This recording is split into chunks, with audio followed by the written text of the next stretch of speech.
Executives View, the sports podcast where the stakes are high and the debates are fierce. Please welcome your host, Aaron Sirius Simmons, alongside co-host Barry DeVille Jordan. Each week, we bring you into the boardroom where the elite minds of sports converge. From the gridiron strategies to the business behind the ball, we tackle the hard-hitting questions and give you an insider's perspective. So pull up a chair and join us at the table where champions are made and legends are born. This is the Executives View. Let's get down to business.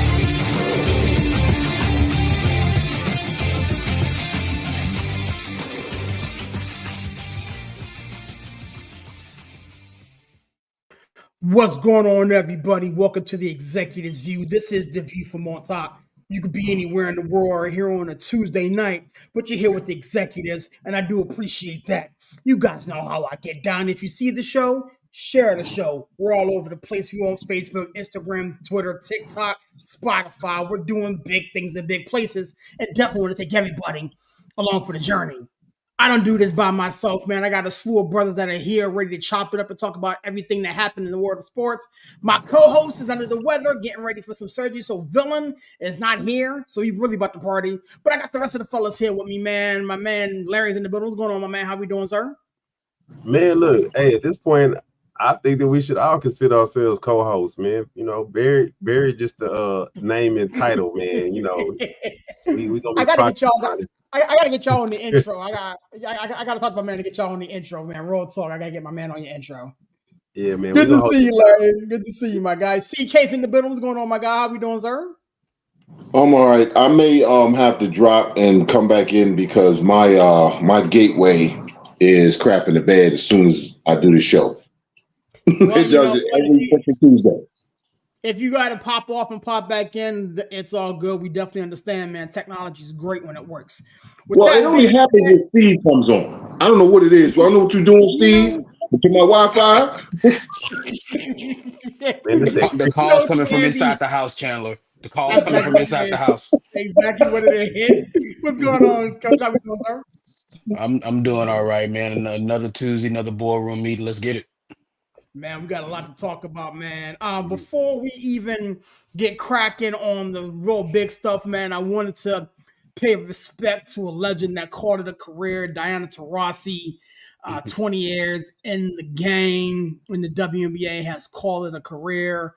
I'll be honest with you, man. I saw this woman play a number of times, even when she was at UConn. And just to watch her take over WNBA basketball in the manner when she did. I wanted to give everybody an opportunity to talk about Diana Taurasi, what she meant to the game. If you had a personal story or something like that, be my guest. I know my man Steve is a big women's basketball fan, so I'll let him talk to me about the White Mama, man. So I will say this: I have also had the pleasure of seeing Diana Taurasi up close. I would say she was female Kobe. Yes, sir. You know, with the intensity, how she went about her business, how she went about like just competing. She was the closest thing I think we'll ever see to Kobe Bryant in the female game. Just outstanding. Just like she had a way of just going out there and just dominate. And it's not like she was the biggest, or the strongest. It's just she was a baller. She was just a pure hooper. Anybody who calls himself a basketball fan should be giving Diana Taurasi the utmost respect, like we're gonna give her today here on the show, because she, like I said, she is just amazing. Like I said, I don't even want to say female basketball player. She is one of the best basketball players ever. She is just at every level. She's done it. She's excelled. Yeah, she's gonna be. Now we laugh and joke about the basketball Hall of Fame, all the time, like how easy it is to get in. How if you've ever played basketball in your life, you might get that Hall call. But with Diana Taurasi, like this is a no brainer. Like Hall of Fame, she was a Hall of Fame basketball player by the time she left UConn. Yep. Yeah. So just to put that in perspective, she was a Hall of Fame basketball player by the time she left UConn, and then just everything she's done in the WNBA. We have the stats up on the screen. It's just wonderful career, brilliant career. Glad I got a chance to see her in person. And my Mhm. quick little story is the Mercury were playing the Mystics. We went to DC to see them play. And like it was a promotion where it's like if the of a player on the opposing team misses two free throws, in the fourth quarter, you get free Chick-fil-A. Mhm. And Diana Taurasi late in the game goes to the line, and you hear this man in the crowd like, "Come on, Diana, we want free chicken." She looks, shakes her head, and nails those two free throws. Everybody goes home without chicken. I was like, that's why I love Diana Taurasi. She's like, buy your own Chick-fil-A. Right. Diana Taurasi, again, to your point, is symbolic for, just basketball in general. I remember many a time watching her at the University of Connecticut literally will that team to victory. Um, I've seen her on the biggest stage, never shy of under the pressure of competing. Like she was a hooper. Like we talk about, just hoopers. She was the Kobe Bryant of the women's game, the Kevin Durant of the women's game. This woman would just hoop. It didn't matter, and that's what I loved about her. The statistics are what they were, but when you look at the career that Diana Taurasi had, people laugh about first ballot Hall of Famer, like you alluded to, Coach. This woman here is just stone cold, and even last year she still averaged almost 17 a game, Hmm. in her 20th season. Knees is all shot. She battled injuries, whatever the case may be, but this woman, 11-time All-Star, 4-time WNBA second team, 2-time Final MVP. I mean, and the stats go on and on and on. We talked last year about Caitlin Clark and injuries and that whole thing. I honestly believe that if it wasn't for what Diana Taurasi did and those that, we talked about people who laid the groundwork for Caitlin Clark and for Adrian, other women basketball players to not only get into the game and excel, but also make themselves into a brand.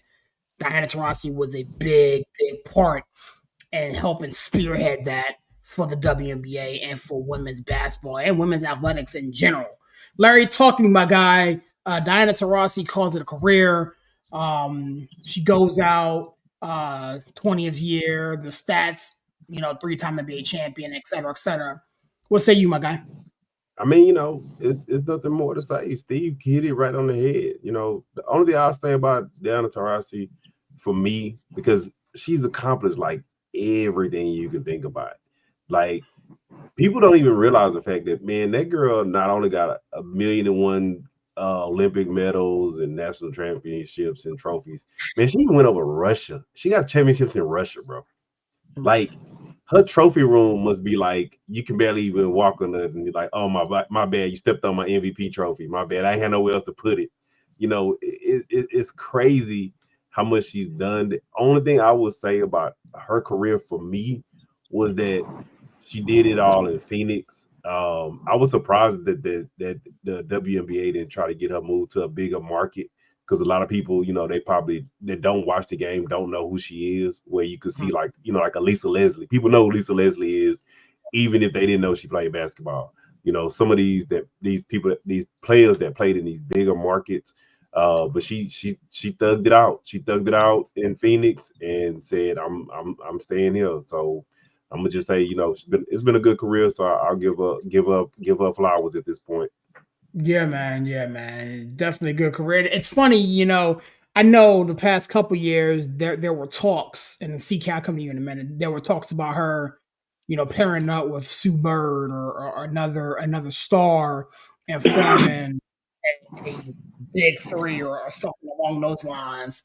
And she was one of the few that stayed put in Phoenix. I'm not sure if there was something that was going on behind the scenes, that she said no or whatever case may be, but the fact that she played her whole 20-year career in Arizona like that, is some kind of think about it. The league damn near folded at one point. They were consolidating teams and stuff like that, and you would think that they would want one of their bigger stars in a big market so they could try to bring in some more fans. And she was like, nah, she stayed it out the whole 20 years. So hey, more props to her. Yeah. CK, talk to me, my guy, man. Diana Taurasi calls it a career. You've been around watching basketball like the rest of us have, man. What say you, sir?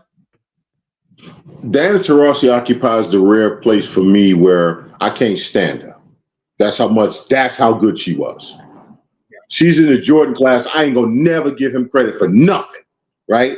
That's where she is for me because she beat my damn teams all the time. Not some of the time, not most of the time, all of the damn time. Okay?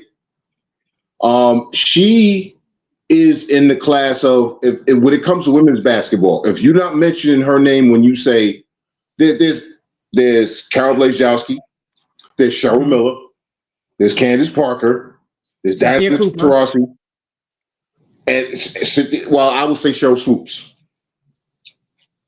But you want to put Cooper in there, that's fine. I would say Cheryl Swoops. When it comes to players who dominated college, dominated pro, and basically laid the foundation for everybody. There are certain players in certain sports that you can't tell the story of that sport without them. You can't tell the story of women's basketball without Diana Taurasi. Period. You can't. That's why I put her in that group. You can't tell the story without Cheryl Miller. You can't tell it without Lisa. You cannot tell the story of women's basketball without Diana Taurasi. She has just an American championship. She's got 7 because she won all 4 years at UConn. She got 3 in the NBA. She got 25 gold medals. Yeah. She's been around since the damn Olympics were invented, it seems like. And she weighs next to nothing. She ain't that big. She weighs next to nothing, little bitty thing. A killer. Yeah. Everyone who's ever met her says she's one of the nicest people you ever meet. Will take the time to talk to anybody, all of that. You can't talk basketball without mentioning Diana Taurasi. Basketball. And what she's done for about 3 generations of female basketball players. 3 generations of female basketball players. Right. Think about that. You know what I'm saying? She's 42. She played for 20 years and was still good enough to be an all-star, still good enough to be somebody that a championship team could depend on. Yeah, can't stand her. That girl was bad. That chick was bad, man. Yeah. Moving right along, man. I wish her the best in retirement. Who knows what the future holds. I hope she doesn't, second guess herself. I hope she goes out and, kind of stands on it and just moves on to the next phase of her life. I mean, the chick is 42. But again, in last year, in her 20th year, she was still averaging 17 and some change. So girl can still hoop, man. Once a hooper, always a hooper as far as I'm concerned. Moving right along. CK, man, you wanted to talk about, the New York Jets and, what was going on based off of a program you was watching this morning, man. Where's your head at? Talk to me. I sometimes wonder what the hell happened to sports journalism? What happened to sports journalism? See, journalism is the search for the truth, not your truth, not my truth, the truth. The truth, whatever that truth may be. There's no such thing as sports journalism anymore because they literally just make stuff up and throw it against the wall so that somebody can say, and you guys see all the time, you get notifications. Stephen A has something to say about it. Ain't about the Knicks, but Stephen A says, or this person says, or that person says. You got these people talking about Shedeur Sanders is going to drop to the 7th pick in the draft. Not because it's factual, but because it's some stuff they just want to happen. Okay? They want Matthew Stafford to be on the Giants so Matthew Stafford can get knocked into early retirement or we can start looking at him like we looked at him when he was in Detroit. Take your pick. Because Matthew Stafford ain't been nobody's savior. All right? Sean McVay was his savior, not the other way around. But the fact that Aaron Glenn is going to be fired in 2.5 years, bro. Aaron Glenn is going to be out of the job in 2.5 years. Not because he's not going to be a good coach. Not because he's not going to try to do it the right way. Not because the man can't coach, but because he's coaching for the Jets. You have Jordan Travis. Am I switching his name? Is Jordan Travis, right?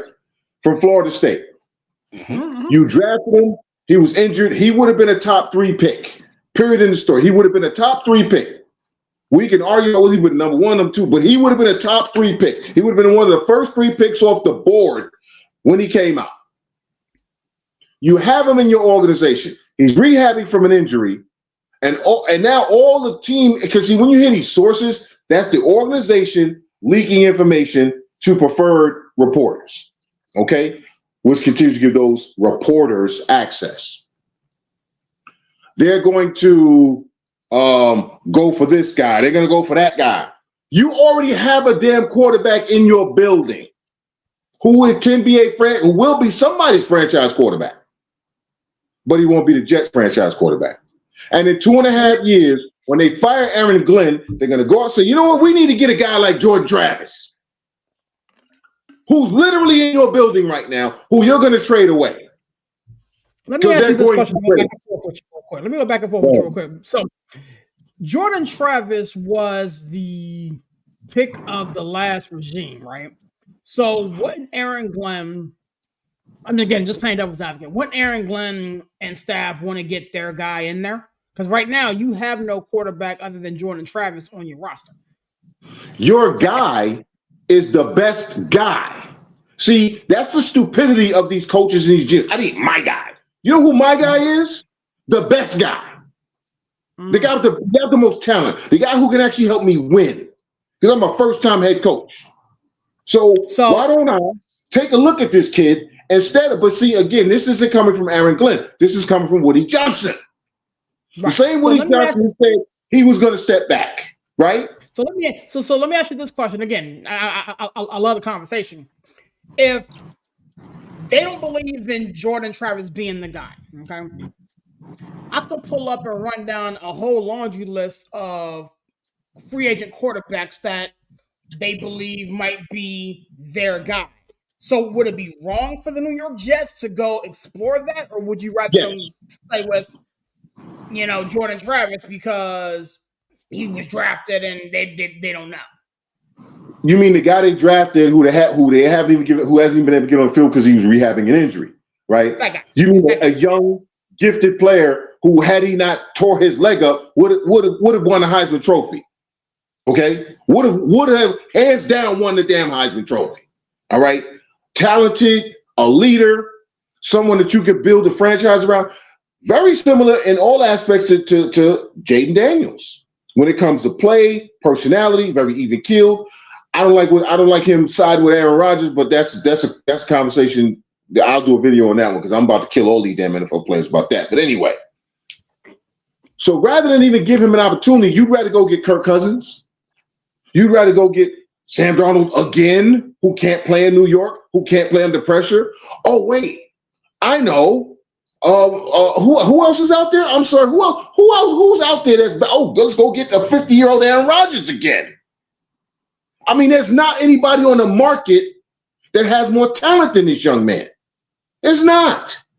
And this pipe dream of, we'll get Shedeur Sanders. If Shedeur Sanders falls the 7th in the draft, the next time we do this, the day after the draft, I will come on this show decked out in jet ski. I'm talking about hat, glasses, drawers, the whole 9. Dear God. I kind of want to see it happen now, to be honest with you. No, you really don't. You really so bad. Anyway, Larry, you hear what's going on right now, man. What say you, my guy? Well, Barry not here, so I'm a rep for us Florida State fans, man. Look, like we had some side conversations, and going into that draft, dude, everybody was already on the dude from Chicago. I'm having a brain lapse right now. Caleb Williams. Yeah, everybody was on Caleb, right? Caleb, generational talent. So everybody knew Caleb was going number one regardless, right? Right. But when you look at their careers, if you stack Jordan Travis against Jaden Daniels, Jordan Travis had a way better career, got way more starts, was on a winning team. Jordan Travis, like I say, we all know he would have won the Heisman, hands down. That's a shame that dude was so good that they kept his team out of the playoffs because he wasn't playing. That's how good he was. And we all know he got a knee injury. You see guys rehab knee injuries all the time, and I get it. We knew that first year you holding the clipboard, you picking up everything from Aaron Rodgers, right? Second year, if he's not physically able to go, right? And when I say physically able to go, you let him sit until he's physically able to go. But it boggles me that you have a guy who literally, I'm not saying this as a Florida State fan, I'm saying it as a football fan. He would have been a number 2 pick. He would have been a number 2 pick, point blank. I'm not saying if he would have had a better season than Jaden Daniels. I'm not saying Jaden Daniels wouldn't have been Jaden Daniels somewhere else, but he would have been a number 2 pick. And for him to fall to you in the 5th round only because of injury, and to not even give this guy an opportunity to say, hey, what do we have in him? This is boneheaded, dude. And I'm with CK, dude. It's like they were like, oh, we need to draft, what's his name? Jackson Dart. Oh, we need to look for a quarterback. Oh, we need to. Did we talk about him? You have this is the crazy part about it to me, right? When have you? It's funny. It's like must see TV with the Jets now. When have you ever known a franchise that don't already have an entrenched, I'm gonna say Pro Bowl or Pro Bowl caliber quarterback already entrenched, have a talented rookie quarterback that may have failed in their lap and not even gave the dude the opportunity? It's gonna be funny because, like I say, somebody gonna offer y'all like a 6th round pick, and they gonna be like, "Yeah, you know what? We never gave him an opportunity to play, but you can have him for this 6th round pick and maybe a compensatory 7th round pick." It's gonna be funny because, like I said, if you running any of these new spread offense, college style offenses, go back and look. I'm not gonna even say last year. I mean, his last year at Florida State. Look at the year before at Florida State. Man, that dude was a dual threat monster. When I say absolute monster, like, yeah, you go back and look, and like, I know people talk about his accuracy a little bit, but his deep ball. What's the guy that the Bills end up getting? Trubisky? The receiver they drafted, I forgot, from Florida State. Keon Coleman. Go ahead and look at the moon balls that Keon Coleman was catching. That was point blank on target. All he had to do was go up and get it right where he needed it at. But yeah, dude, like I said, it's funny, man. It's funny, and it's sad though, because the Jets got so much talent on that team. It almost makes you wonder, like, what's gonna happen when Sauce's contract come up? What's gonna happen when Wilson's contract come up? Man, them dudes gonna be wanting up out of there. They're gonna be like, nah, I ain't dealing with this. Well, again, Gary Wilson went out of there now, so yeah, you ain't gotta wait. Right now. He went out there right now. I'm looking at this latest mock, and Coach, I'll come over to you in a minute. Brees Hall. Huh? Hey, Chandler, the bad thing is, even if Sadoo and Duke fall that far, Dion's gonna be like, hell no. Exactly. they got Shador falling 3 to the Giants, but the Jets are looking like they're picking up this dude, Mikael Williams from Georgia, according to the recent mock that I got, that I'm looking at right here. So I mean, it's all conjecture and jokes or whatnot, and projection or whatever, but Coach, what say you, man? The Jets or whatever. Before Coach jump in, I just want to say this too. The even worst part about all this, they keep talking about what quarterback they gonna get, sign, draft, all this stuff. You know what that do to a hungry young player? That just fuels to their flame, bro. And yeah, they motivated. If he's not gonna do it at the Jets, man, that dude probably hungry and determined to prove people wrong. Well, that's the thing. Like, I mean, for me, I get it. You know, he hasn't got an opportunity with the New York Jets, but I also understand how this works, right? Like, you want to bring in your guys and bring in your people. Coach, talk to me, my man. Where's your head at with all this? Yeah, I mean, look, I get it. I get like why everybody's high on Travis, but I also get that we talking to two Florida State fans too as well. So maybe they have on their garnet and gold, glasses on, Mhm. you know. But like again, like saying that, I mean, the kid is talented, and I just think he fell into your lap because if not for the injury, this kid was going to be a very high draft pick. And I feel like, you know, Chandler said it's like, oh my guy, my guy, my guy. Okay, so find out if the kid that you already have is the guy first. Okay. Right. Because you might already have the guy. You might not need to go now again. The Jets should definitely have more than one quarterback on their roster. Yes. Yeah. So that they will get some more talent at the position. But I think this is a situation where I don't think they're in the play for like a vet, or like somebody who definitely is going to want to come in. I think there's going to be a full on quarterback competition with whoever they bring in. And I think they will just like I think right now Travis has been in the building. Now this isn't his coaching staff that he had last year. I mean, but it's going to be different. So I mean, it's a clean slate for everybody. But I just think on talent alone, and just familiarity alone, he's been there. So I think he should get first shot at it. But it's the Jets. The Jets Is will he even find a way to healthy? jet. And that's the thing. It's like he like everybody's like, oh well, is he like he still has to come back from this Yeah. his I remember injury. you It was, talking about. I mean, I think we all remember that this was a devastating knee Thanks. injury. That was You bad. know, this wasn't your run of the mill knee injury. You He know, broke and tore everything in his damn leg.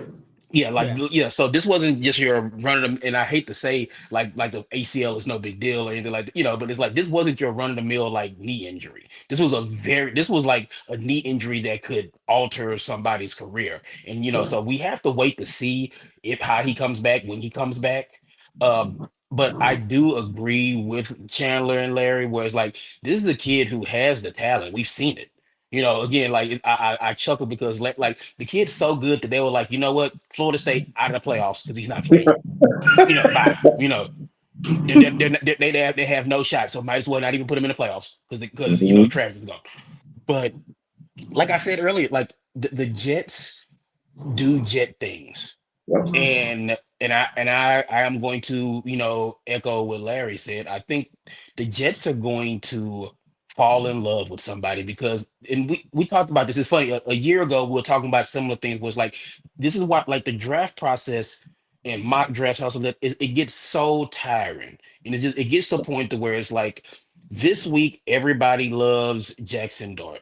Next week is like, oh, like well, Cam Ward's can't miss, and then next thing you know, it's like, well, Shador, like and then after Quentin Ewers throws at the combine, it's gonna be like Quentin Ewers, number one quarterback. Mhm. Let's this time of year for me is just so exhausting and frustrating because it's just like the jockeying the this is like that. And I want to bring it back to Chandler's like thoughts about like sports journalism. Yeah, sports journalism is not it's likes and retweets, it's headlines, Yeah. it's like how many hits did you get on the video, which again this is the business that we're in. It's like we need hits and likes and retweets and stuff like that. And it is the new wave of sports journalism. It is grab the headline, get people, get eyes and ears, and get people hitting that like button and that retweet and stuff like that. Because this is where we're at now. Because society, look, the newspapers are dead because of stuff like that. It was like nobody wants to read a long form article about Arch Manning, whatever like Mhm. that. People want to see a TikTok or a reel or something like that. Give me 30 seconds of some sizzle and then that's it. You know, but but that's a different topic for a different day because it's like I remember sitting down on Sunday mornings and I could not wait for the sports reporters to come on. Could Yep. not Mhm. wait. Yep. Could not wait. Appointment TV. Could not wait to hear from those guys. And then especially at the end where they all got like they 2 minutes to like just talk Yep. about whatever they want to talk about. That was like my favorite part of the show. But it's just R.I.P. to Dick Shapp and John Saunders and those guys. Just I used to love that show. Mitch Albom, all that. So Yeah. yeah, but like to bring it back to the Jets and the situation is like the Jets. This is a very interesting offseason for the Jets because, like Larry said, this is a talented team. This isn't a team that doesn't have any talent. It's not the Mhm. cupboard is not bare like with the Jets. And I feel like Glenn can be the guy if Woody Johnson can get out the way. We talk about an owner of another team that gets in the way all the time a whole lot on this show. Mhm. Woody Johnson is of that. He's cut from that same cloth as that guy down in the Metroplex. If Woody Johnson can get out the way, just sign the checks, let these guys run the football side of things. I think the Jets can do something to build here because they have pieces in place already. Now they're gonna have to mend the fence with Garrett Wilson. Garrett Wilson is very upset. He's super talented, and you pissed him off. Hmm. This guy is a top talent in the league at the position, and you need to mend that fence. Whatever happened, you need to try to get him back on track and get him back on board. And I think that's a very important thing for them to do this offseason. Because if not, then you need to trade him. Just Yeah. point blank period. Mhm. Yep. And I could see where I could see a draft night move with Wilson if this doesn't improve. And it doesn't seem like it is. And Chandler knows more about this than I do. Just from everything that I've read, it just seems like it's beyond repair. He's so disenfranchised with the Jets that it's just like it's probably just best to move him now than like It's let this Keyshawn fester. Johnson all over again. It's Keyshawn Yeah, It Johnson all is. over. It yeah, is. yeah, It yeah, is. yeah. And if we go back to that, Keyshawn was right. Yes. Keyshawn was right to feel the way he felt. You know, so he went about it the wrong way. But hindsight being 2020, he was right. He was Yep. right to feel the way. And then here we are, all these years later, and the Jets are still jetting. Like I say, man, hey, Steve, you hit it on the head, bro. Real talk, man. Aside from injury, and I get it, it was a horrific injury, but we've seen dudes come back from horrific injuries. Hell, Mhm. Teddy Bridgewater still came back last season and played, and you don't get no worse than Teddy Bridgewater. Yeah, his leg Yeah, almost fell off. Yeah. yeah, you don't get no Mhm. worse than Teddy B, right? But my thing is, like I said, I get it. I'm a Florida State fan, but if you're a football fan, just go back and watch. Not last season, watch the season before with Jordan Travis, and you're gonna be like, oh my god, I see everything I see in Jaden Daniels, right? Give this dude the opportunity to play with your Wilsons, with your Brees Halls, with they Devontae's still under contract. Like, give this dude the opportunity to play with some weapons if he's healthy. See what you Mhm. got. We've all seen it, time and time again. I'm a little bit older than y'all. Chandler, I'll go even further. You remember Mark Brunell? Mark Brunell was Yep. not drafted by the Jaguars. Mark Nope. Brunell, they was like, oh no, we got this guy named Brett Favre over here. We'll just Mhm. trade Mark Brunell away. Mhm. I'll go even further. People love Steve Young. Steve Young was drafted by the Buccaneers. You know how badly the Mhm. Buccaneers needed a quarterback for so long? They said, you know what, we got this little Steve Young over here. We'll just give him to the Niners for no reason. We don't need that guy. That dude is in the damn Hall of Fame. How Mm. many times you seen these teams? They don't give a guy an opportunity, trade him or cut him or something like that, and then now he's a starter in the league or doing really good. And you're like, maybe we should have, at least gave that dude the opportunity to throw the ball at least once or twice or something. I mean, Well, and I it's mean, not just again, it's just not at the quarterback position, right, Chandler? I mean, you got Yeah. I don't know. I hate to bring his name up, but Makai Becton. But like Yeah. Yeah, yeah, yeah. It's organizational malfeasance, and it boggles my mind that there are certain organizations who just can't get right. They just can't get right. And you look around the league, and the league is littered with their former players who are all pros, Pro Bowlers, Hall of Famers, Super Bowl hmm winners, and the fans say, "Well, how come you had that guy?" And here's hmm the funniest thing to me now is the Jets need offensive line help. You know what type of guard the Jets are looking for right now? Mekhi A Becton. Makai Becton Makai type of Becton guard. type. Yeah. Hey, Hey, but you know what? I'll piggyback on some of this stuff too. I wanted to say this, man, and this is just me, right? It started with the Jets rumors and all about what the Jets are gonna do and all this other stuff, right? Dude, all bullshit aside, man, Shador Sanders is the best quarterback in the draft. Yes. Now, because they start talking about who the Jets may want, dude, I seen a mock draft that has Shador sliding by the Raiders, which we know that ain't happening, and the Right. Giants, and that for damn show ain't happening. And dudes are literally sitting up here talking about all these other players going ahead of him now. I seen a mock. They was like, "Well, Cam Warren's not even gonna go first," and I'm like, I kind of get that, but I'm just saying, The month that I'm looking at now had Abdul Carter going first. Which would be a good pick. That wouldn't be a It would bad be a pick. good pick if that team didn't need a quarterback.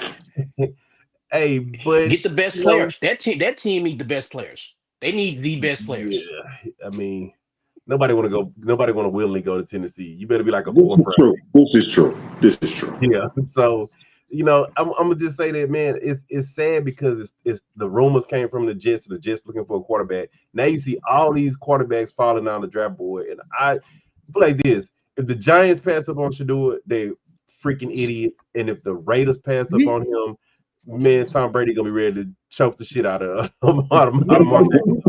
We have to go resuscitate villain. If Shador Sanders is sitting there at 3 and they go pick up some other clown, we want to go resuscitate villain.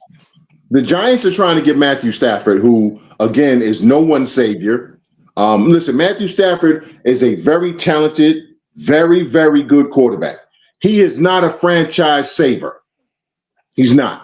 But the Giants are going to wind up with Matthew Stafford, which means that they're not going to draft either Cam Ward or Shador. Stop playing with me. No, wait. I'm telling you this right now. They're not drafting a quarterback because they're going to go get Matthew Stafford. And part of the reason, and that clown Nick Wright, whose name I try not to mention, he said something a couple of weeks ago. It's one of the few times I've ever heard him say something that was actually valid. What he said was all of this noise about Dion, when Archie Manning has been doing everything he could to make sure his sons went where he wanted them to for years, okay? He said it sounds like they're scared of the loud black dad. Because that's really what it is. That's what it is. What's the difference between what Dion is doing and what Archie Manning did? There isn't one. And Archie Manning was very public with what he was doing. Dion is saying, I'm not going to call teams out. Archie Manning was saying, that team better not draft my son. That team better not draft my son. He called teams out. Okay? I remember that. I don't do revisionist history. I do actual history. Okay? And everything I say, you can Google it and find it. Find the quotes from Archie Manning when he was talking about the San Diego Chargers organization. Listen. He called them everything but a child of God. All right? So I'm telling you, the Giants, the Mara family, John Mara keeps hiring the wrong people. Okay? And he wants to win, but he has no concept of what the hell he's doing. And Joe Shane and Brian Daboll are so scared about losing their jobs, they would rather go with Matthew Stafford because if they draft a young kid and he doesn't hit, which Cam Ward's a project. Let's be honest. Cam Ward is a project. Okay? They don't want Shador because they don't want to deal with Dion because Brian Daboll's scared that Dion might take his job. Okay? So they're going to go sign a veteran quarterback. They are. So now if the Raiders pass on Shador, which ain't going to happen, but yeah, I'm telling you, the Giants are not drafting a quarterback, which again, another New York team with their, with a craniorectal inversion. That means you got your head completely stuck up your behind. Okay? It doesn't make sense what these teams are doing. And why are you putting this information out? Because again, all this information is coming from the teams, not the players. This is coming directly from the organization. I have a hard time believing, though, based off of what we've seen, that the New York Giants, and again, we're speculating and everything. We'll get into a whole draft show as they get closer, but I just don't see the New York Giants passing on Shador, especially after the whole Heisman weekend. He's out there with the New York Giants cleats and all the yada yada, all the hoopla. And again, the New York Giants were one of Deion's preferred teams. I here's the thing. I don't think that the New York Giants will not, go get a veteran quarterback, Matthew Stafford, whatever the case may be, with the idea that Shador sits a year.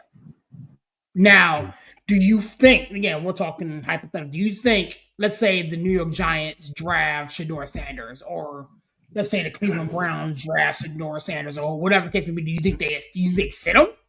Or do they play him week one? I mean, it can be a situation where they get a vet who can pretty much hold the fort down until they feel like Shador is ready. To where it's like, okay, like here, fill in the blank vet quarterback. Like it's week 10. We are 4-6. It is time to let the kid play. Or whatever like that. I can see them doing something like that, but like I don't I don't feel like the Giants would let Shador get past him. I They just in my heart of hearts, I don't see any scenario in which if he's on the board, he gets past him. I just that's just me personally.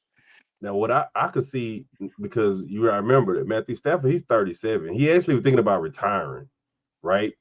He wants his 50 million. And he's basically saying that's the only reason I'm not retiring, because I want my money, right? I could see a scenario where they draft a Shador, and I know Dion, he probably will be like, I'm fine with my son learning under Matthew Stafford and him sitting, a year. And after that year, Matthew, he already, like I say, he already ready to retire.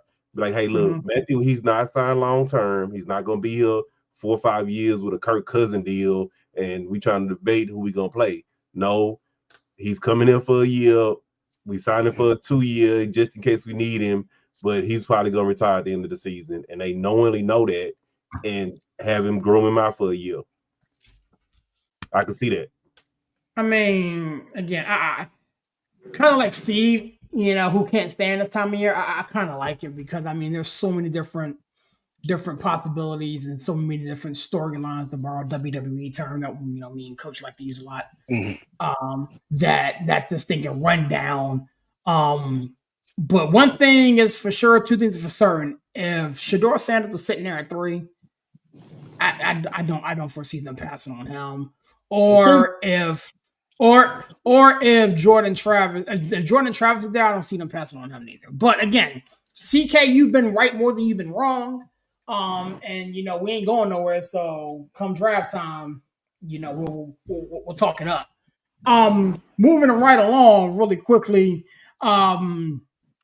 We got Grapefruit and Cactus League baseball on the docket, man. Has anybody outside of myself been kind of enjoying watching some baseball? And what have you been seeing, man? Larry, talk to me, man. Where your head's at? Man, look, I've been catching a little bit of it. We was talking crap, but Breggy hit a Breggy bomb, man. I was like, yeah, whatever. Yeah, I don't want to see that, man. But hey, Cam Smith hit up, man. Cam Smith hit a bomb the other day too. So yeah, he hit one of them Jupiter the other yeah, day. I think they still looking for that ball. Yeah.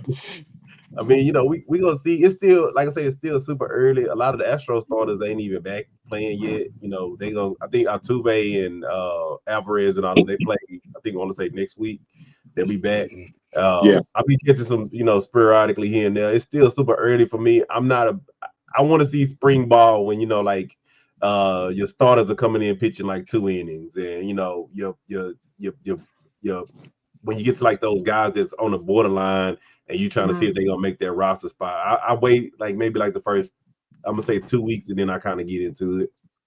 Yeah. But it comes on at like 12 o'clock in the afternoon. Yeah, So it's like nothing else on TV. some of us are at work when these games are happening. I'm at work too. I just work from home.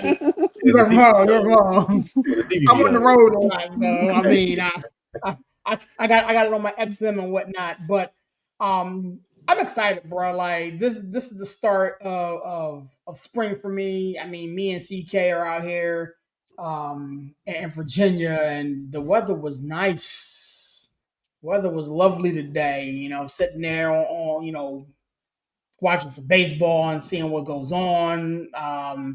CK, talk to me, man. Where's your head at, man? Spring baseball is here. Um, yeah, I've been watching games since the only game I haven't watched was the first Dodgers Cubs game because I refuse to watch the Dodgers, so I'm not watching them, but I'm watching everybody else. And the reason I watch it at the very beginning is I don't care what a prospect hits in spring training. I don't care because number one, he's going against cats in the early spring who may not even be on the roster. But I want to see how they play defense. I want to see how they handle the strike zone, whether they get hits or not. If it's a pitcher, I want to see what some of his command is like. What happens when the umpire blows calls? Because we know umpires are blowing calls. Because CB Buckner, every game he's umpired, they've overturned at least 3 calls in the damn game with this ABS. We need the automatic balls and strikes, by the way, just for CB damn Buckner. Okay, we need it just for him. All right. The Cubs can't keep anybody healthy. The Cubs would have a really good team if they could keep anybody healthy. They getting hit by injuries already, bro. Already. The Mets pitcher staff is in shambles. Typical Mets. They have a good pitcher staff and everybody gets damn hurt. Okay. But I like what the Cubs have talent-wise. I just hope they can keep people healthy. The Pirates are going to be in first place for 2 weeks. And Derek Shelton's going to screw it up, and then they're going to be in last place. But the Pirates have so much damn talent. Oh, they're still pissing me off with the first base thing. Don't get me started on that stupid trade. Now that kid Horowitz is hurt. Now you're talking about bringing in the Yasmani Grandal, who's 8,000 years old, to play first base. Because what you need at first base is a statue. Go ahead, Pittsburgh. But there's some teams that people early in the season that are going to surprise some people. The Cubs, Pirates are going to surprise people early in the season. I think Arizona is going to take a step back. I don't like the level of talent on the Diamondbacks, but man, I love baseball, so I'll watch every freaking game, dude. I was up to 5 o'clock this morning watching baseball, all the replays. So, yeah, man, it's gonna be funny to see what's going on, and I'm gonna spin this your way, Coach. Again, another Astros fan. But what have you been seeing? Obviously, you live down there, and in Pittsburgh. I know the lady's a Pirates fan. What you guys been saying, man? So here's the thing, like the Pirates, if they don't mess this up, they could There win. it is. There it is. Yeah, yeah. The Pirates could win 84, 85 games. They, yes, they they have the talent on that team to do so. And again, it's like, look, I sit here, like I said, I'm an Astros fan, but I live here in Pittsburgh. So I just, by proxy, just by accident, I watch a lot of Pirates baseball. And man, like, I just don't understand why, like, it's just, we talked about this last year, where it's like Shelton makes the wrong moves at the wrong time. It's just, he, the He just can't get right. the little things he does wrong, where like he's constantly tinkering with the batting order, so people can't really get like he's moving. Now again, like I understand, like you kind of tinker with the batting order from time to time, but it's like it seems like the Pirates had 17,000 different batting orders like last year, and it's just like now look with the Pirates, and then I'll move on to something else with the Pirates. And like I said, Chandler knows, and everybody else knows, like Brian Hayes' health is going to be key for this team. Brian Hayes, he has it, but what he also has is an injury history. yeah, And if he can stay healthy, he is one of the better defensive infielders in baseball when he's healthy. Now, I feel like because he hasn't been 100% healthy, that affects him at the plate. Because he isn't 100% healthy. So I feel like if he can get 100% healthy, like, and then he can be better at the play because like his bat was just non-existent at times last year. Same thing for like Brian Reynolds had some stretches last year where it's like after he got that money, boy, it's like, is he out there? Oh yeah, he went 0 for 4. Yeah, he was out there. You know what I'm saying? But like, so the Pirates, like I said, it should be interesting to watch them because in a division that is the NL Central. That is a joke. That is a absolute joke of a division. Who knows? Anything can happen in NL Central, you know. So just, but we'll see what happens with them. As far as the team that I root for, um, like anyway, like I I don't you know where I'm going with this, right? I know you know where you going. like I I don't like Go I ahead and don't say like it, brother. Go ahead. Go. Hey, you almost there, brother. Go no, ahead. Get it you know what? You know what? I'm gonna go. I'm gonna let Larry. I'm gonna let you go because I'm gonna go a different direction. I'm trying to stay positive here. So out. I will say this. So I don't like the name. I don't like the new name of the stadium. I don't like anything that's going anyway. So like Dayton Park. It's gonna always be Minute Maid to me. But anyway, I want to talk about a team that I think is going to be a lot better than people think, and I want to talk about one that's people think is going to be worse. A team I think is going to be better, and by better I don't mean the playoffs, but a team that's close to you guys, Chandler Series, the Nationals. The Nationals got a bucket load of young talent. They have one of the best managers in baseball, Martin. So I just feel like the Nationals are going to be playing some good hard baseball, and then I don't think they're gonna win a whole lot of games. But the Nationals are gonna be a team to look for. It's like, man, the Nationals. It's gonna be like the Nationals took 2 out of 3 from the Braves. What happened? What? You know, it's gonna be stuff like that where you're gonna look and you be like, whoa. The Nats, took 3 out of 4 from the Mets. What happened? So I think you're gonna see a lot of that this summer with the Nats and a team. And I mean, look, this is low hanging fruit for me, but a team that I think is going to be absolutely dreadful, just like real bad. Um, the Los Angeles Angels of Anaheim. Yeah, that's what I They thought. might be one of the worst teams in baseball. I'm not saying it because they're in my division, but it's just like when you again we talk about talent and just drive and want to. The Angels don't want to do anything.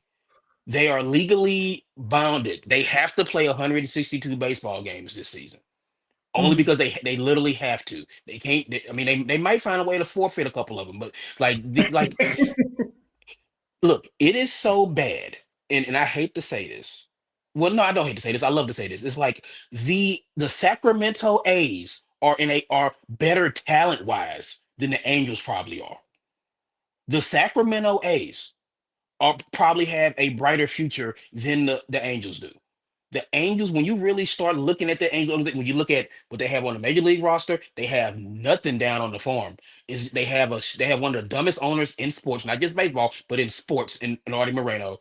It's just if I'm an Angels fan, it's like, man, look, hey, m- just go down to the park and have a dog, have a beer, and just enjoy being outside in Southern California. Because that's you're not going to see any good baseball. Yeah, the Angels are, again. That was definitely low hanging fruit there. I thought you was gonna go somewhere with the Sacramento Athletics or something like that. No, the A's Um, have talent. It's like I watch yeah. again. I watch them. I watch the Angels. I watch the teams in my division. Now, if I want to go extremely low hanging fruit, it's like the Mariners. It's like, what are they doing? It's like, I mean, but Mhm. we've talked about the Mariners like a bunch. It's like we put the Mariners in a whole different. We put the Mariners like the Mariners and the Blue Jays and the Royals. Those are the teams that kind of go over here. It's like, what are y'all doing? Yeah. Okay, Well, like I mean, exactly, what do y'all do? the Mariners were 85 and 77 last year. Right behind you guys. I mean, so would you really think that they would take a step back this year? They didn't do anything. Cliff. They fell off Yep. a They didn't cliff. do anything, and then they fell off a cliff. It's like I Yeah. watched Yep. this team. The way the Astros ascended, they descended in the second half. And then Mhm. what did they? That's a team that they need more pitching. They need hitting. They can't field. Like, and then they didn't do anything to Yep. improve their team. It's the Two. same team, and I think the Mariners team that I saw from post All Star break to the end of the season, I think that's closer to the team that we saw before. So we'll just see what happens because it's like I don't think that the Mariners will improve.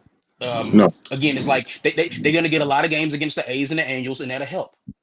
But You know when they have to play the the Astros, when they have to play the Rangers, when they have to play, the Guardians, when they have to play like the good teams, let's see how they do Mhm. then.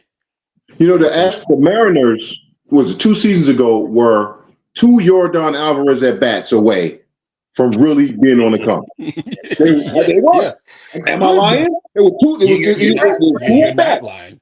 Two at That bats. ball, that ball Destroyed them. sold for like what, 2 million? Something Yeah, Bro, like yeah. that. It's like the ball is still going. two Jordan at bats in a awful pitch to Jeremy Pena in that Yeah. game four. Yeah. just a tater right to Jeremy Pena, and he hit it to Renton. You know what I'm Yeah. saying? You know anything about the Seattle area? He hit it to Renton, and it's just like and that was it. Hey, but Yeah. that Jordan ball, the only thing stopped that was the wall. They would have Yeah, that landed. thing would have landed. That thing would have landed in the Gulf of America, man. Yeah. hmm Gulf of America.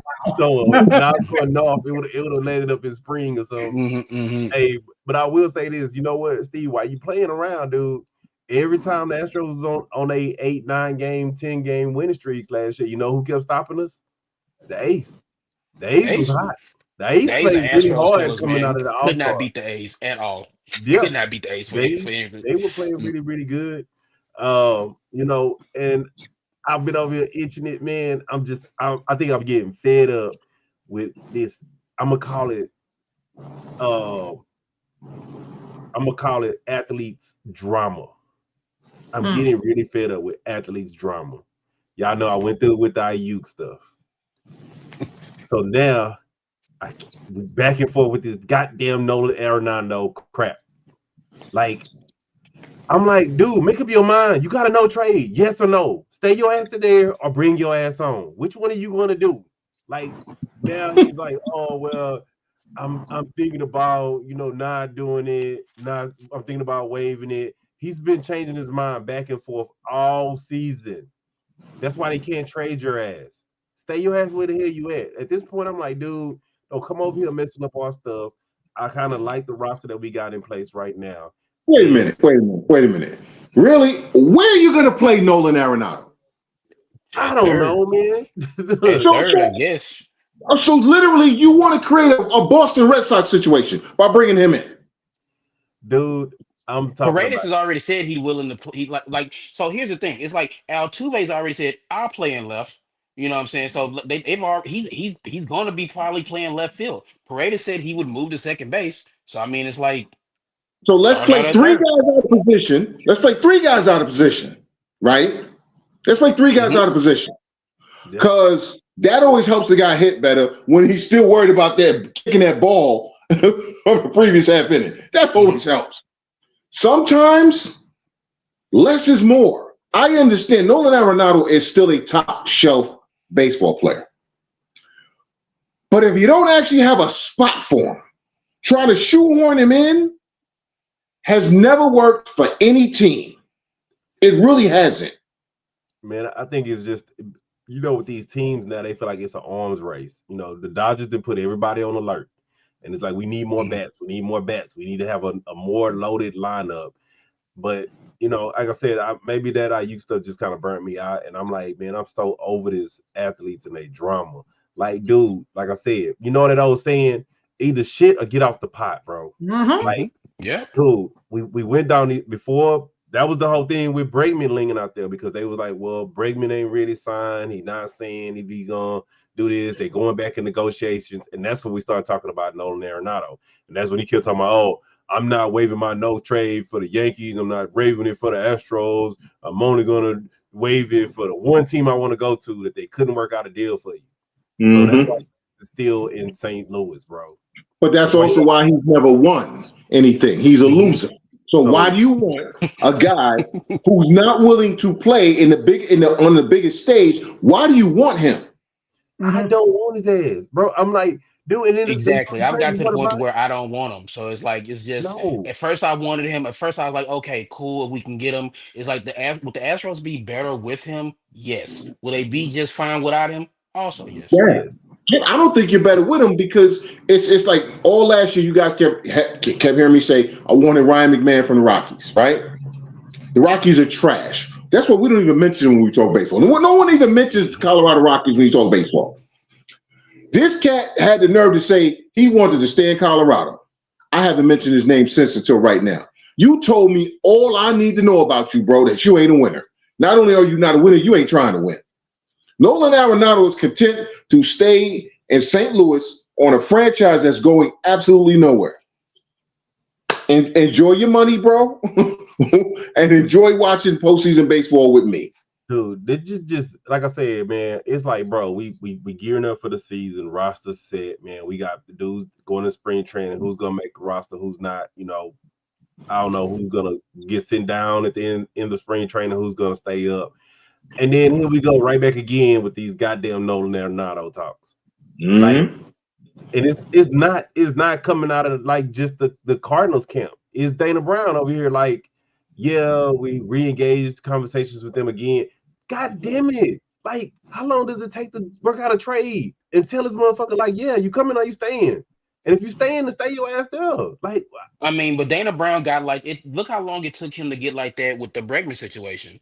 So it's just like, I mean, Dana Brown likes doing this. He likes talking. He likes the sound of He his likes the own drama. voice. He likes He the drama. likes, Apparently.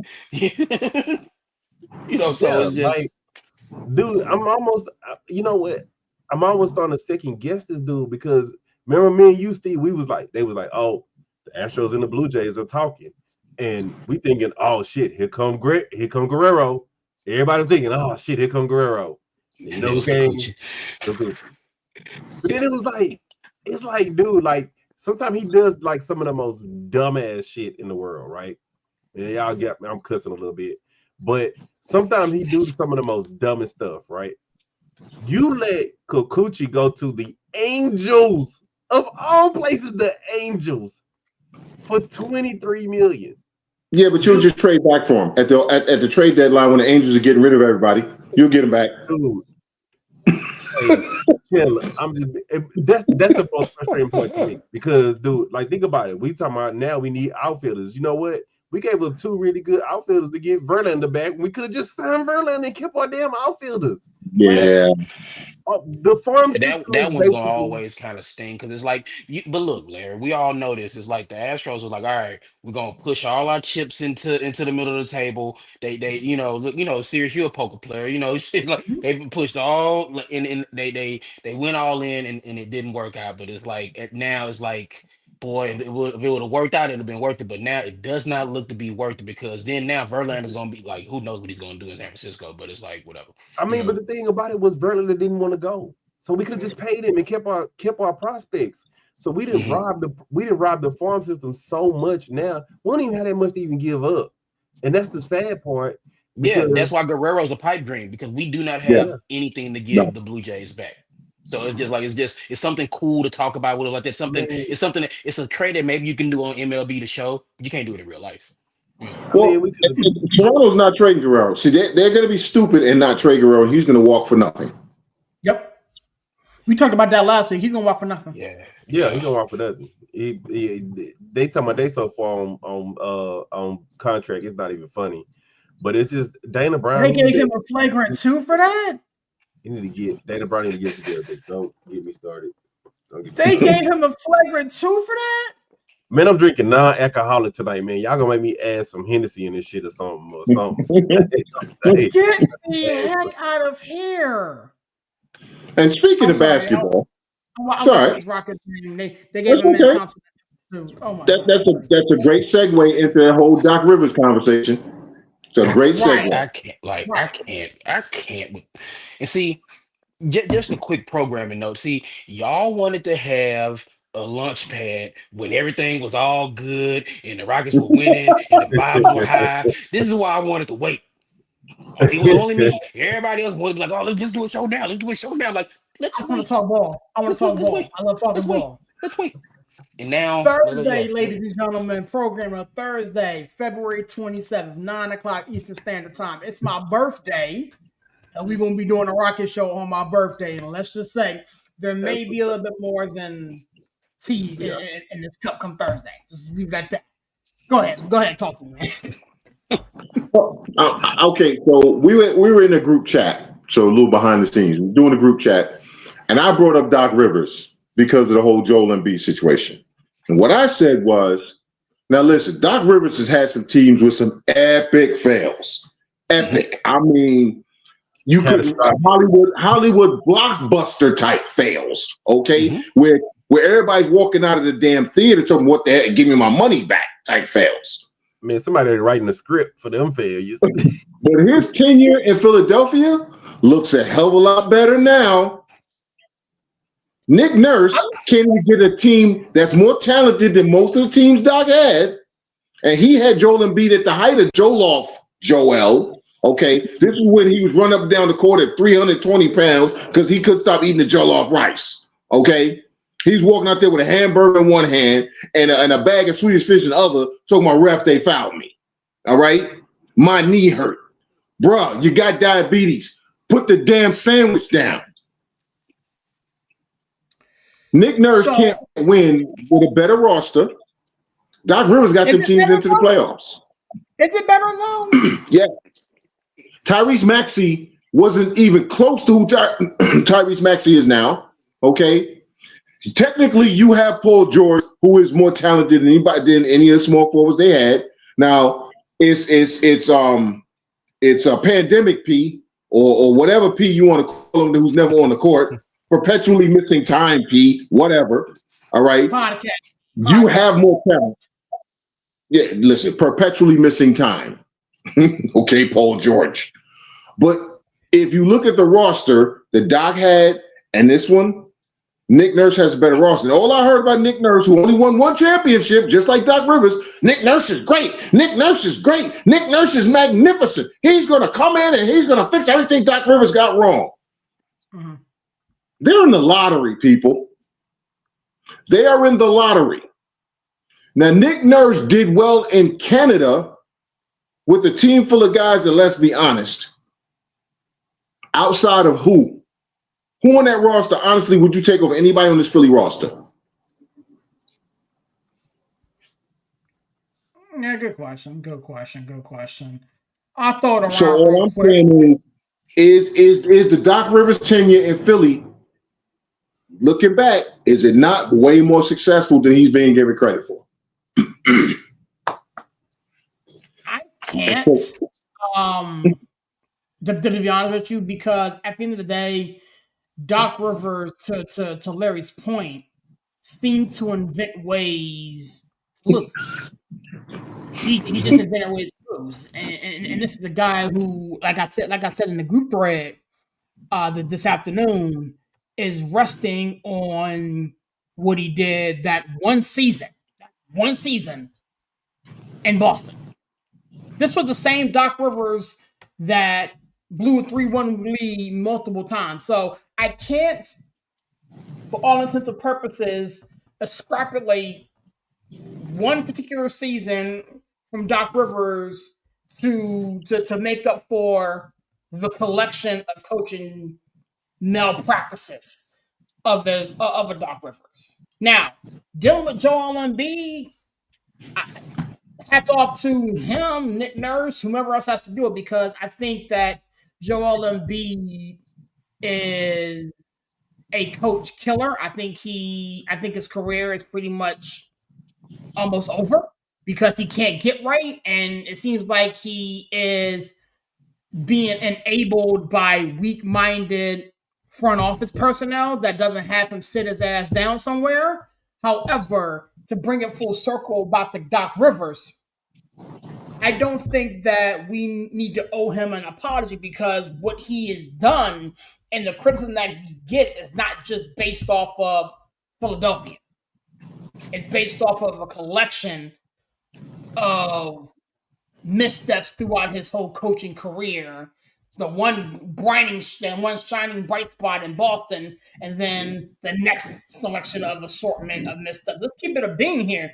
He's in Milwaukee right now with Giannis, Dame Dollar, Kyle Kuzma, and company, and they still gonna get bounced in the first round, maybe the second round, depending upon if they're lucky.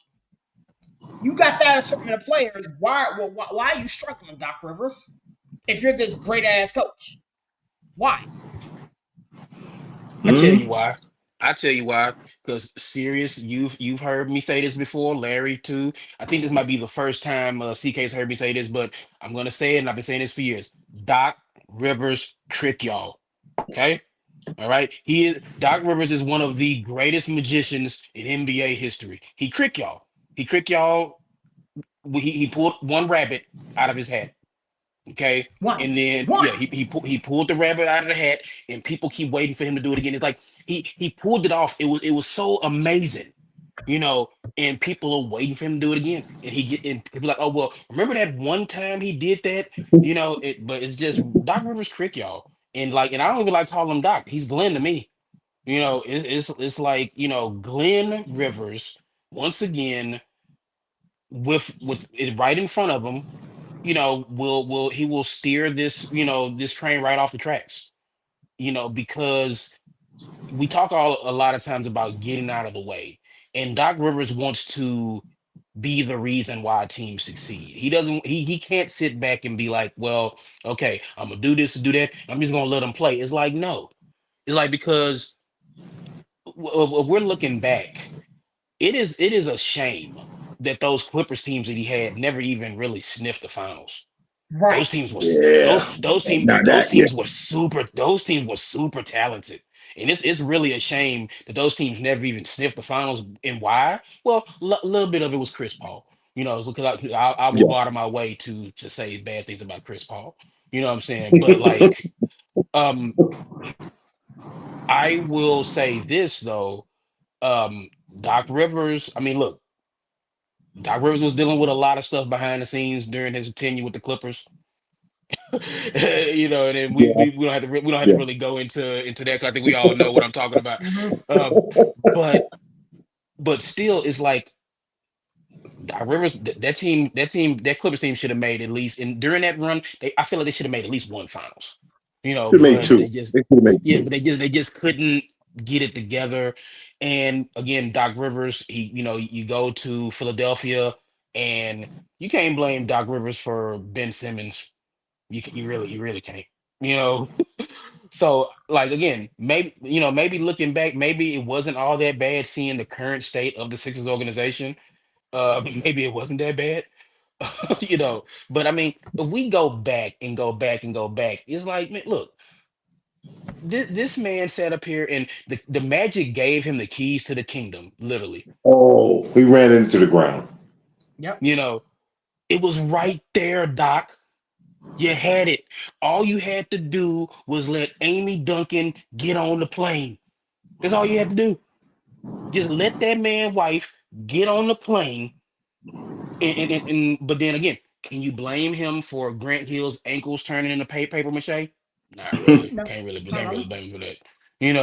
It's like, because I think we all remember that playoff series when he with the Pistons against the Heat. It's like Grant Hill should not be out there playing basketball. He is Yeah. literally limping up and down the court. He is going to do long-term damage to his ankle, and he did. And then, Yep. Mhm. and then, and then, and then, what did Doc Rivers do? Doc Rivers couldn't wait to get this man $70 million. Couldn't wait to sign that contract. I forgot he was the We, GM, man. I forgot all Mhm. about that. because he was the coach and the GM. Forgot all Yep. about that. Yep. Like I said, but again, it's like Chandler, like you said, it's like I don't like to live in revisionist history. I like to use actual history, real history. You know, this is something that really happened. This isn't something, I'm Yeah. not making this shit up. This is stuff Yeah. that Mhm. this actually happened. Yet Doc Rivers, like I said, because he pulled that rabbit out of the hat that one time, people love him, and he will continue to get chance after chance. So, like, yeah, again, I've said all that to say this. The Doc Rivers tenure in Philly probably will, like, as we get further away from it, probably be looked at it better than it is now. I mean, but like, look, I'm not gonna give Glenn any breaks. You know what I'm saying? It's like I'm not gonna give him not one. Man, I forgot about the Orlando debacle till you brought that up. I'm Mhm. sorry I mentioned it now because I People forgot all people about that. always people always forget, but no, here I am. I will never forget. I will make sure nobody forgets. Go ahead, Larry.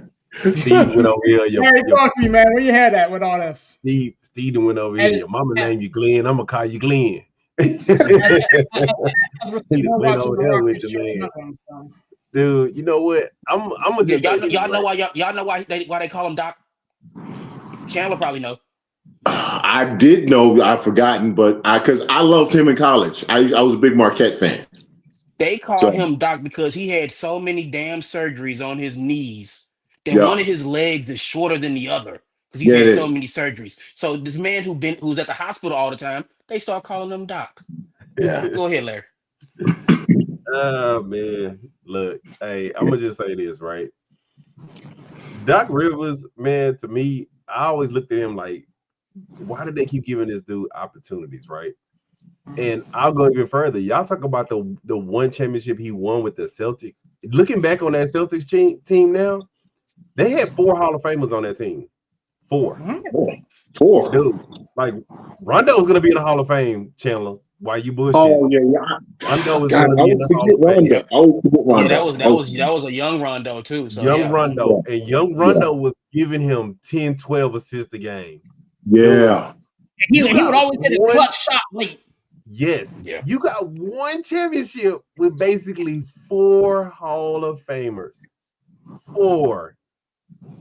Dude, that is crazy that you assembled that much talent, bro, and you got one championship, right?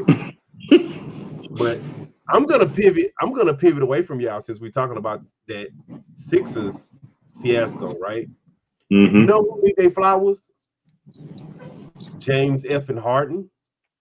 James Yeah, 'cause Harden you got the hell up out of so there. much criticism during that whole time, dealing with Embiid dumbass. Embiid was barely even playing. You're dealing with Ben Simmons and his crap. You know who was holding the fort down for them? James Harden. You know who Doc wouldn't let him play the way James likes to play?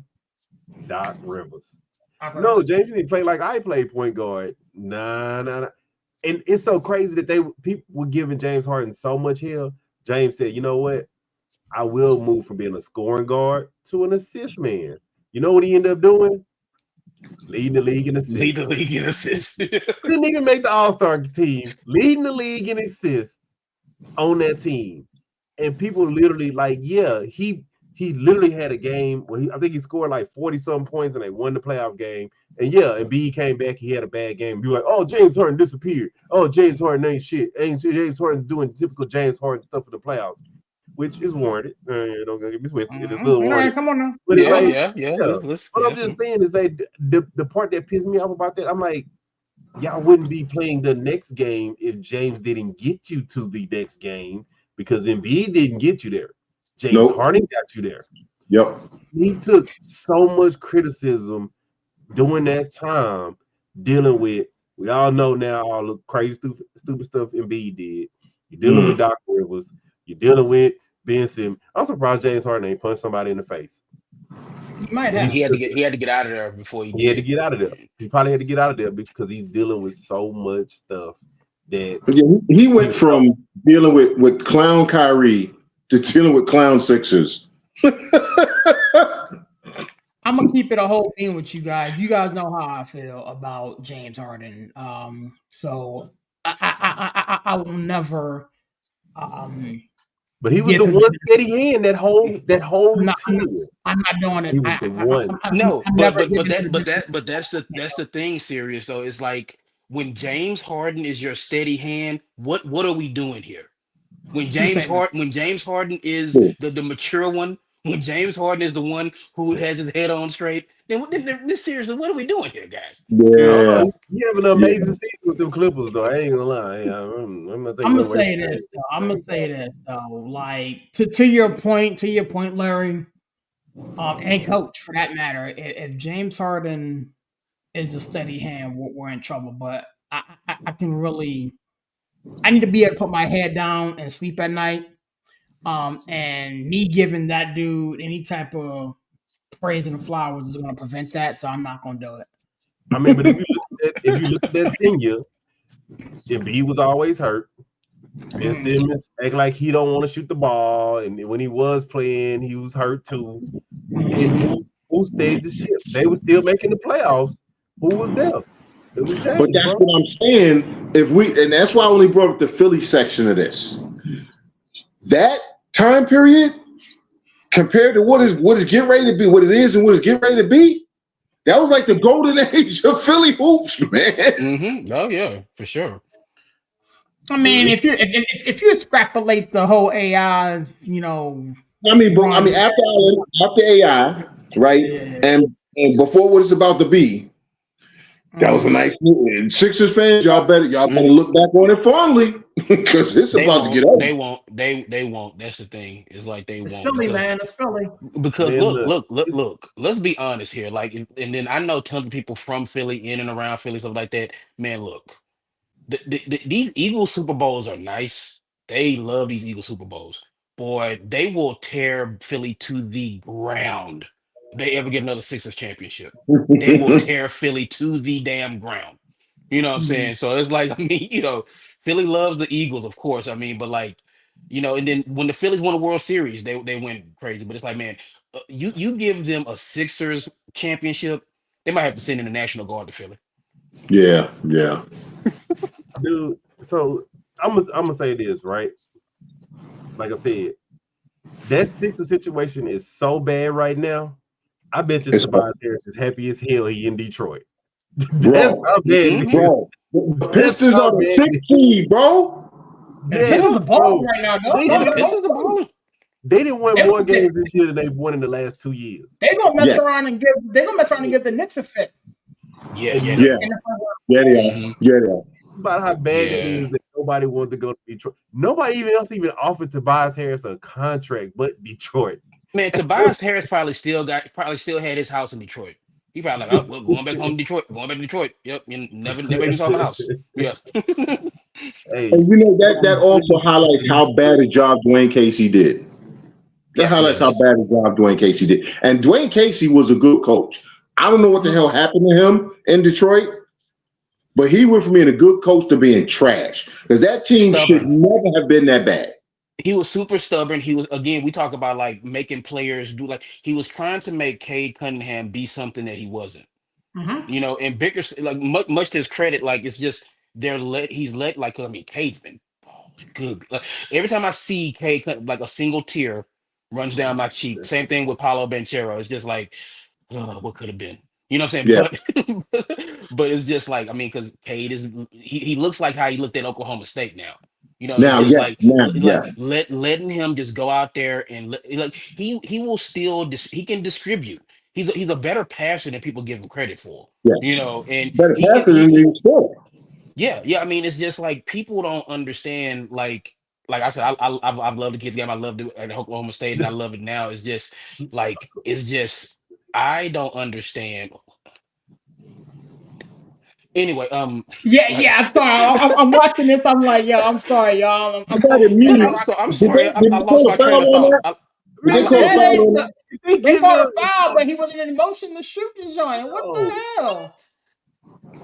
We Anyway, caught a Kay break there. We caught a Cunningham. break. We caught a break. Pistons have been balling. And yeah, it's just there's a situation where you look at like the whole thing that happened like in Philly, and it can happen to you. It's a cautionary tale. It's just Yeah. like, team is like it's just these windows close and open at the drop of a hat. Yep. It was like, remember how good the vibes were? Embiid MVP. Is he the best player in the league? Blah blah blah. And then look how quick that thing can turn around. Mm. Just almost in an instant. So like Philly, it's just, again, we talk about like player empowerment and stuff like that. And to Chandler's point earlier, it's like, man, look, they gave Embiid way too much leeway, way too much. It's just like he was literally able to do what he wanted to do. And when you give a player that type of power, you got to back it up. You can't play 18 games a season, but then demanding everybody do this, everybody do that. We need to get better. It's like we need you out on the court, dog. Yeah. You know what I'm saying? But he just That's the whole Philadelphia 76ers organization right now because you bring Embiid is supposed to be that guy, and then you bring in Paul George, who's also supposed to be that guy, and both of these dudes is just like they're going to miss the play-in tournament at this rate. They're at this rate, 27 yeah. and Mhm. 37. They're going to No, miss the they play-in. need to. They need to because they need to keep that pick. See, they need Yeah. to be within the top six. Otherwise, that lottery pick goes to somebody else. See, this is Right. also why the front office is stupid. At this point, shut everybody down.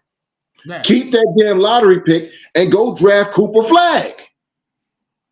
They're not gonna be in a position to get Cooper thank Flag. They already printing that boy. Listen. The NBA, we all know the balls are rigged. Let's be honest. The balls are rigged. We know this. Because there's no way that certain players wind up with certain teams when their percentages, it was 20% to get the number one pick. This one had 1,000% to get the number one pick, but the guy with 1% got the number one pick. And it just so happened to be this team that needed a franchise player. Come on. You're talking to Rockets fans. Don't talk to us about the ball. Yeah, we know all about it. Like I said, it's like this is no, don't get me started because every like I time said, it's like you look every time I see Apollo Banchero line like the other night, I'm just like, boy, that would have been nice. That would have been real nice to have him instead of Jabari Smith. That would have been real nice. Dude, I'm like this. We got who we got. So every time New Orleans, one of their stars get traded out, they magically get the number one pick. That's my point. That's my point. I mean, Philly, if Philly plays their cards right, they should get a top 3 pick. You got Janai Broom, you got Cooper Flag, who may not come out, by the way. He's talking about staying in school. And I think he's serious about it because he's only 18. His parents are really in his ear saying maybe you should stay another year because they want him to actually mature. Which is, good parenting for a change. Who knew parents could actually be parents, okay, and do something that's in the best interest of their kid? But there's some kids coming out that if Philly does the right thing and shuts it down, they could have a franchise cornerstone to go along with Tyrese Maxey for the next 10 years. Now, what do you do with Maxey? Is Maxey your point guard of the future, or is he your 2? Maxey is in today's game. The point guard does all the shooting anyway. The point guard is literally a 2 guard now. Anyway, there's no such thing as a point guard anymore. Because Carolyn, I think you'll know about this. Like there's that kid from Rutgers. I can't call his name right now. Dylan Harper, I'm looking at it now. Yeah. He has Sixer written all over him because if they get him and then pair him with Maxey, you got something there. You got something. Yeah. But you know what I'm gonna tell y'all? So I saw a little bit of Rutgers the other night, and I was like, God damn, who is this kid? Like, good Lord. But do I gotta be the dark cloud on the crew? We also talking about the same. Yeah, I mean, that's we talking about the same organization that traded away the pick to get Tatum and took Markelle Fultz. No. See, I'm going to defend Philly on that because people forget how good Markelle Fultz was coming out of Washington. He was really good. He was nice. But you know what I'm gonna tell you? He had that one good season, but Jason Tatum balled out at Duke, bro. Jason Tatum balled out. And Larry, can I ask you what college basketball team you root for? I root for Duke. Get out of my head. Okay. Get out of my head. The Markelle Fultz drafting Markelle Fultz would have been great if the Sixers had screwed that young man up. Yeah. But they also passed up on Jaylen Brown too. Dude, again, the Sixers organization, I said if they do the right thing. Notice I said if. Before everything I said if. Right? If. Because Daryl Morey has been a clown at every place. He's been a general manager. He's been a clown. Okay, and he's actually made organizations worse than he made them better. Cosmetically, they look better, right? But those Houston Rockets teams, come on, son, they should have won more. I'm putting that on Daryl Morey. Now he's in Philly. Hey, you put that on Mac. Daryl Morey wasn't the one who allowed James Harden. Come on, son. Come on. I put that on Mike D'Antoni, bro. You gonna bring out my Who hired Mike D'Antoni? Who hired Mike D'Antoni? Who hired him? You can't put that on D'Antoni. That ain't gonna bother me. Who hired Mike D'Antoni? Who hired him? You missed 26 3-pointers.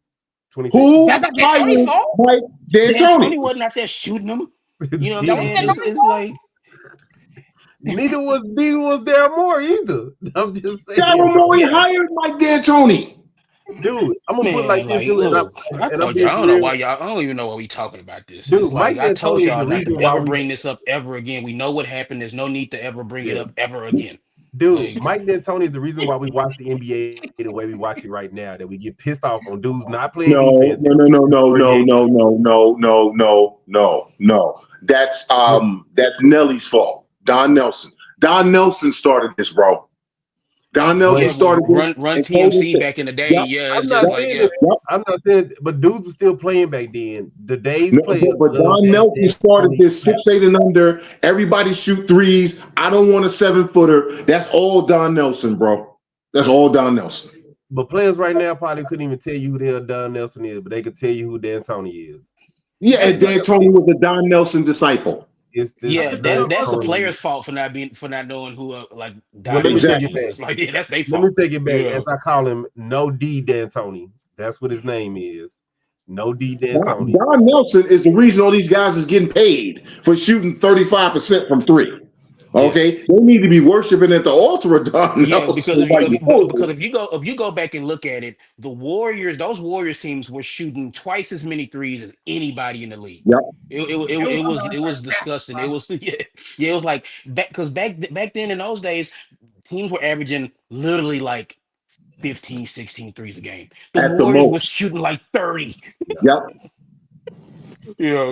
And then he went to Dallas and then did that stuff like that. And then it's like you had Steve Nash, you had Young Dirk, you had Finley. They were playing that similar style stuff like that. And then it's like D'Antoni took that, and then when Nash got traded to Phoenix, I don't feel like doing a basketball history lesson right now. Yeah, Like, bro. But yeah, we're not gonna go there. I'm gonna yeah. just say that the Sixers have been known to miss on some picks, and I don't Yeah. trust them to make the right pick, even Mhm. if they do get a top pick.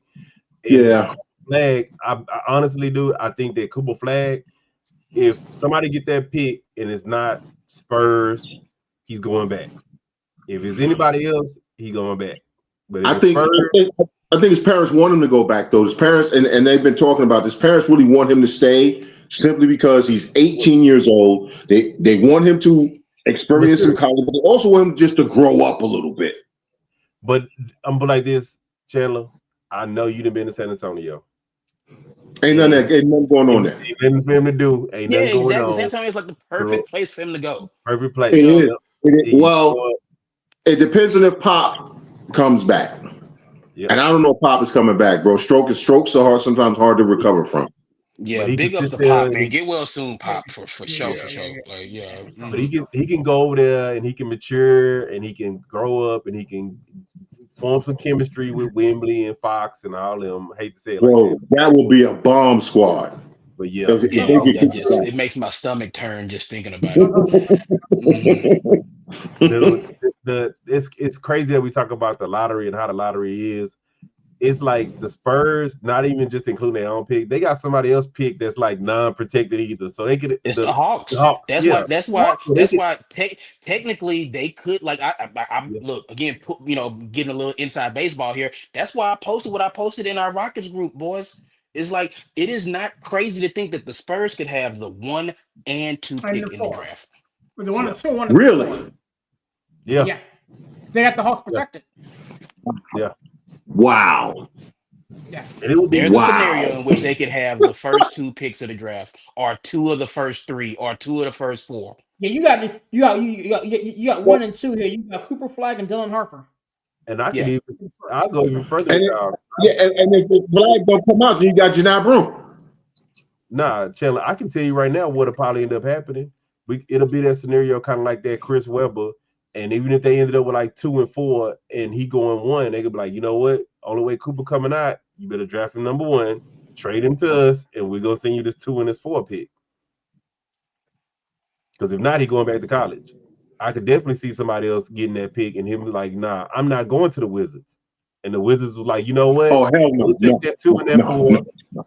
I'm just saying the Wizards will be like, you know what? This is a pre-draft trade. We'll take that 2 and that 4. You draft our guys, and we'll send you Cooper, and you send us these guys. I can see that happening too. Let me say this about the Wizards, and I very rarely say anything nice about the Wizards.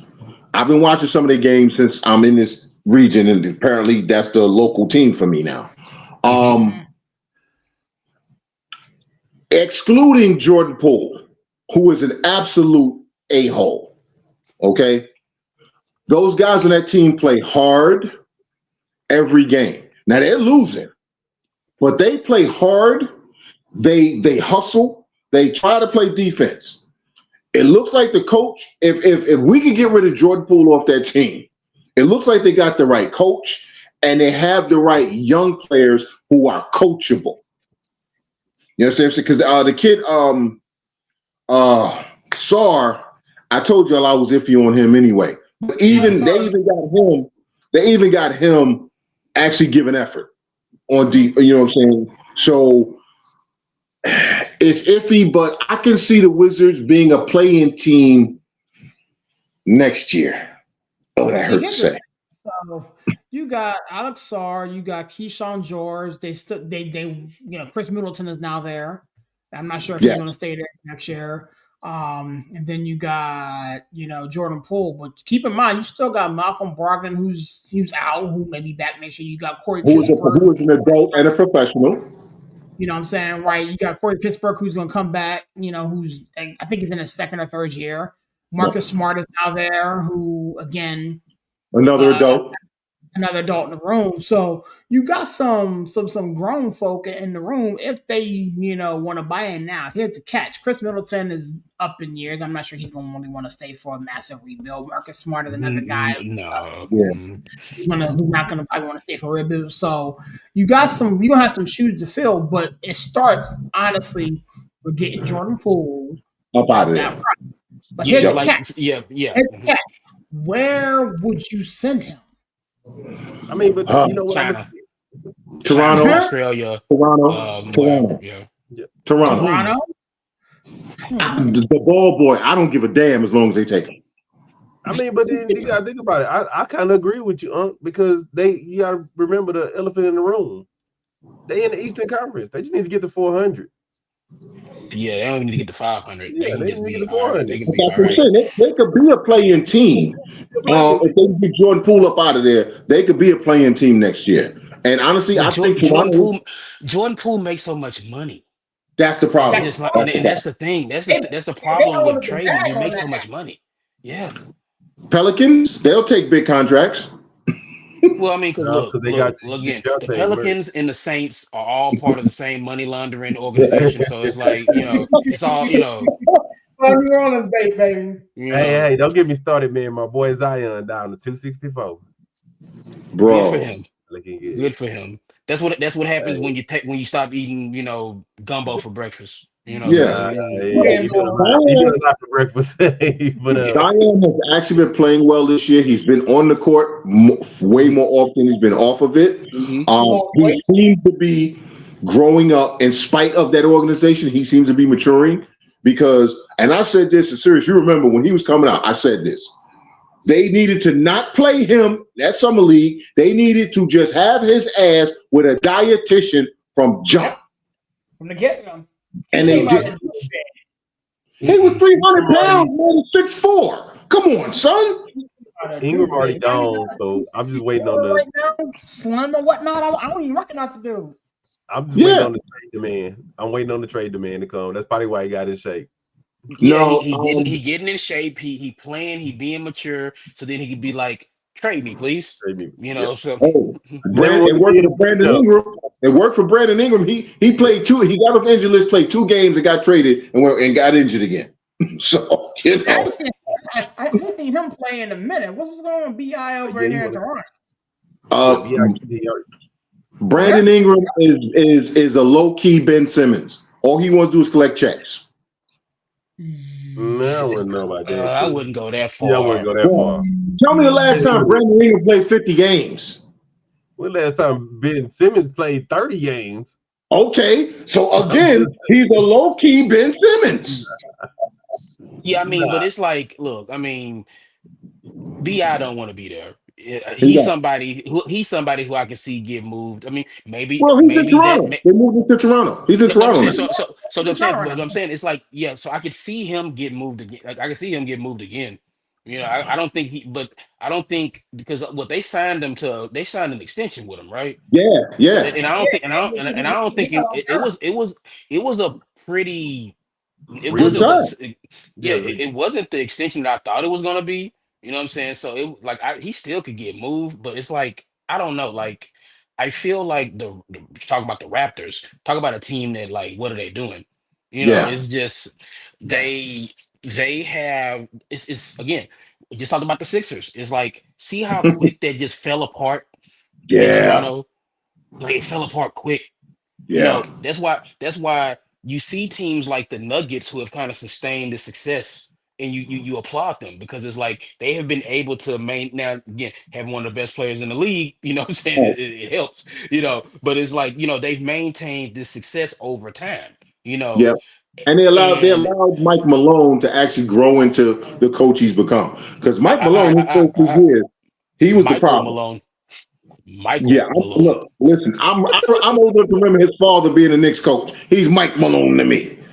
Yeah, but I mean, but again, like we talk about this, it's like the Kings. We were ready to, and pardon the pun, we were ready to crown the Kings, and then I Oh, mean, and it's just like, Mhm. Blow it up. look how that went. Blow it up. They went left real quick. real That's quick.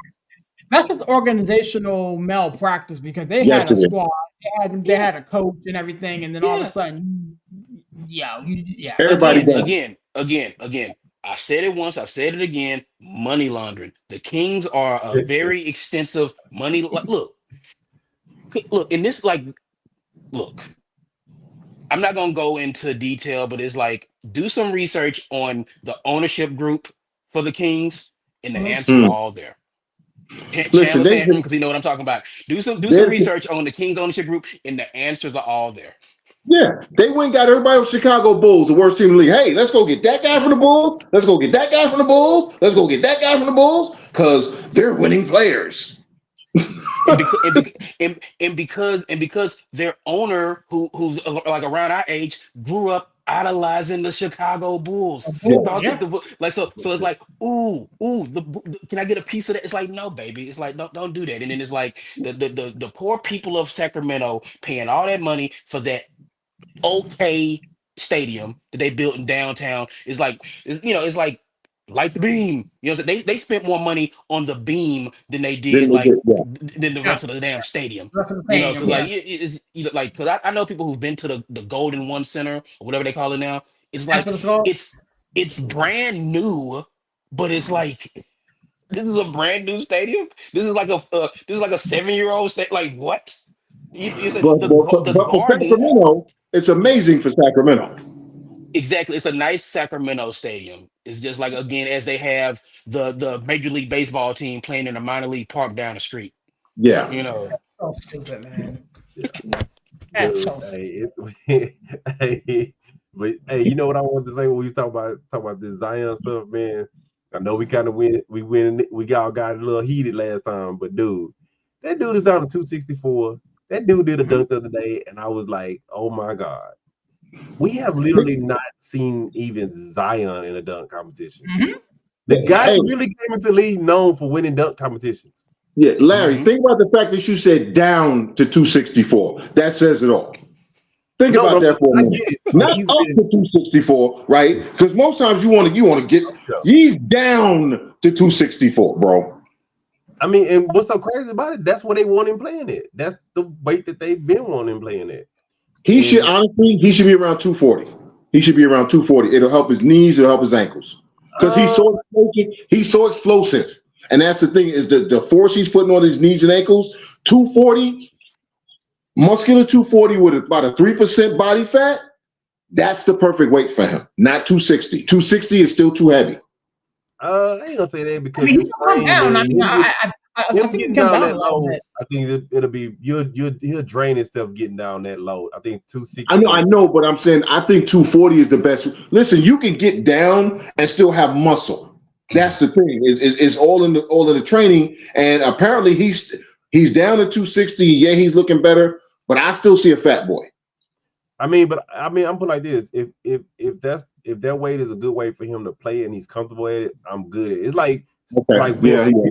It was like put weight on Wembley. Like, no, we've seen dudes No, like put that. muscle on Like, Wemby, not Yeah, weight. he needs Muscle. muscle, not but weight. Yeah, but it's a I difference. mean, but Yeah. even Yeah. still, he said he's not doing it. Like, dude, and like No, he said he's not gonna put on weight. He said he's gonna let his body naturally grow. yeah, If you he's look at his gonna frame, hmm he's like his frame is like Giannis's. Remember Giannis? Now look at Giannis is now. filled in. Yeah. Hmm. Yeah. Yeah, I Wemby's mean, gonna fill in, bro.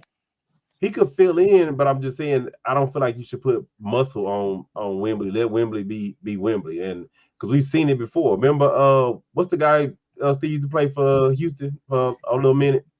The You got to Bulls be more draft. specific. You Uh, had a lot of guys. Uh, I can't think of his name. Light skinned dude. The dude. I can't think of his name. They kept trying to put weight on that dude, and it just never worked out for him. I know you're Hmm. talking about. I can't think of his name, but I yeah, I I remember. know can't. you're talking about. I'm But having a brain fart. yeah, but you have guys like Chet Holmgren, where it's like Chet Holmgren could stand to Yeah, gain some weight and some muscle, but he don't But want his to. He's frame, like, I you feel. look at his He's like, frame, he's not going to. He's not going to. yeah, You just look at his frame. His yeah. shoulder is too There's narrow. He nowhere ain't for gonna that get. weight to go. You know what I'm Yeah, saying? There's nowhere for the weight to go on a guy like Chet. Where it's like, yeah, like, and it's not much of Chet could gain and keep on and mold another 10, 15 pounds. yeah, Just that maybe he'd be golden. But it's like again, yep, when you look at his frame, it's probably it would throw him off just because like of yeah, his build. But like yeah, a guy like Wimby, guys like Chet Holmgren, I always thought somebody like Brandon Ingram Mm-hmm. could when Yeah. he Brandon, we just talking about him. Brandon Ingram's a guy who like he up there in Toronto, eat some poutine, eat you a couple bowls of poutine every day. That'll get you that'll bulk you up, get you right. You know what I'm saying? It's like go to look. There's a very good steakhouse chain in Canada called the Keg. Go to the Keg, get you a good steak or two. You know what I'm saying? Like Chandler know the Keg. The Keg is good. Go to the Keg, get you a couple good steaks, and just let it get comfortable. You know what I'm saying? Get you some poutine, go to the Keg, get you some good steaks, and then Brandon ain't gonna be all right. Yeah, man. It's crazy, you know what I'm saying? We done been all over the place, but I'm gonna get you guys out of here, man. Prayers up to the Chandler. homie That's what we're villain. talking about. Tyson Chandler. They kept trying to put weight on Tyson Chandler. Tyson It never Chandler. worked. I could see It his never worked face. out Tyson for him. Chandler. Tyson Chandler. yep, It never yep. worked out. You could have Don't. said she could have said the dude who won the championship for the Mavericks. I would have pulled it right then. But Oh, what's but crazy is Tyson Chandler actually put on the weight they were trying to put on him once he hit 35. Then all of a sudden, Yeah, weight well, he came. got older in his he career. got Then He got older. he older, couldn't yeah. stop He got he big. couldn't stop putting on the weight. Then yeah, yeah. But Slimmer Tyson actually played better than bigger Tyson. Tyson played way Yeah, better at a smaller weight, Hmm. and they kept yeah. trying to put weight on him and put muscle on him. And Well, I'm yeah, like, I mean, it's no, just like Amari Stoudemire. Like Amari Stoudemire gained all that weight when he went to the Knicks, and it slowed him down. You yeah, know, Well, Daddy Right. kept tearing every muscle in his body because he became muscle bound. exactly. He got too big when he was in Phoenix. He was perfect, and then he got to Yep. New York and just got too big. Catching them You know, lobs or whatever. He kept bodegas at the corner, man, no, in New you York. getting you was Listen, getting posterized in Phoenix. Phoenix, He's he getting was crazy. yeah, that boy is a monster. But Mike yeah, D'Antoni. Amari was no joke. Mike D'Antoni. Anywho, with that being said, let me get you guys out of here. Coach, thanks for coming by, kicking with us, man. Give me a plug and close up and shut it down, big homie. Man, y'all know our mantra, man. If you see the link, share the link. Do us a favor. If you see us, like not just boardroom stuff, we got the wrestling stuff that's popping off. I got a video I gotta make probably right after I get off here. To be honest with you, so be on the lookout for that. Gotcha. So we got that coming. Launch pads coming at you. Make sure. Look, you don't have to be a Knicks fan to go back and watch the Knicks show. It was very entertaining. Even if you're not a Knicks fan, go back and watch that. Watch the end of that show. Yeah, yeah, yeah. The Nick show is very entertaining. Watch the whole show, but if you stick through the whole show, the end is a treat for everybody, Nick's fan or not. I wish Barry was here. But like, yeah. So the end of the Nick show was great. So like I said, when you see us, share us, man. And if you watch the show with any regularity, you already know what I'm about to say. God is good. all All the the all the time. time. time. Make sure to drink your water. Make sure to stay hydrated. You know what I'm saying? And then, of course, everybody knows. Put them dubs up. Wu Tang is for the children. See you later, guys. Yes, sir. Thank you so much, Steve, man. Can't wait to get on the show with him on Thursday, man. That's gonna be fun. It's gonna be fun, man. CK, you know what to do, my guy. Give me a plug and close up, shut it down, big homie. It was a lot of fun tonight, man. For the veterans and family members of veterans, it's a lot of stuff going on. A lot of people losing jobs at the VA, which means services are going to be tight. However, for those veterans who are looking for something to do, there's something called CWT, compensated work therapy. Get a stipend. It's not a check. So if you're receiving some sort of funds where you're not supposed to work, it is not taxable income. There are going to be opportunities in the CWT program at all of these VAs because they're getting rid of employees and they're going to need people to fill in. So get with your counselors, get with your social workers, get with your therapists, and get your applications in for CWT because it's coming. And it sucks that people have to lose their jobs because there's veterans losing jobs, but there's an opportunity. If you ain't got nothing else to do and you sitting around saying, oh, I ain't got nothing to do, it's an opportunity to go do something, put a little money in your pocket, get out of the house and do something where you feel like you have a purpose again. You know, I always say 22 veterans commit suicide a day. We got to get that number down to 0. Things are what things are. So we start where we stand. We meet the day where it is. We don't worry about tomorrow. We deal in today. Okay. So today, let's just work today to not get that number to increase. 988 option 1. Need somebody to talk to. That's the one thing they're not cutting. People gonna be on the phone. So other than that, say yes to life. Everybody have a great night, man. Have a great week. Oh, sorry. Al Troutwig, I will miss you because he was a really good dude. Yeah. Thank you so much, CK, man. It's a pleasure doing a show with you guys, man. Again, we need to get that number down to 0. You know, been around veterans my whole life, man. It sucks that, you know, they go through things that, you know, us civilians don't go through. Again, if you have any questions about anything, let me know. I'll put you in contact with my man CK. He can get you all the information that you need, the numbers that he's talking about, the information. If you're a veteran, know of a veteran who is struggling, let me know, man, and we'll get to you. Larry, talk to me, more guy. Give me a plug and shut it down back, homie. Yeah, man. Much respect to all the veterans out there, man. Hey, I wanted to say Steve was talking about all the content we putting out. You know, I got a little Eagles video about to come out. About to get that thing off the tarmac right now. But I will say this: if you don't go back and watch the Knicks show, the crossover show with my boy Sirius, man, that was a good show. That was a real good show. So if you don't get a minute, man, go back and check out our crossover show. That was very interesting, man. It'd be really cool. We could do another like a crossover with some of our other partners out there. That was a really good show. I was able to tune in and catch it.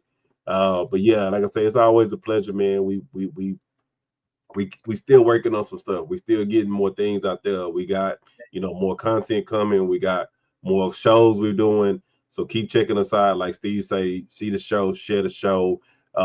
Just a note. I don't know if people even know. I had to check in today. So Sirius is actually putting us on live on Instagram. So if you guys get a minute, check us out. We live streaming on Instagram Tuesday nights. Check us out.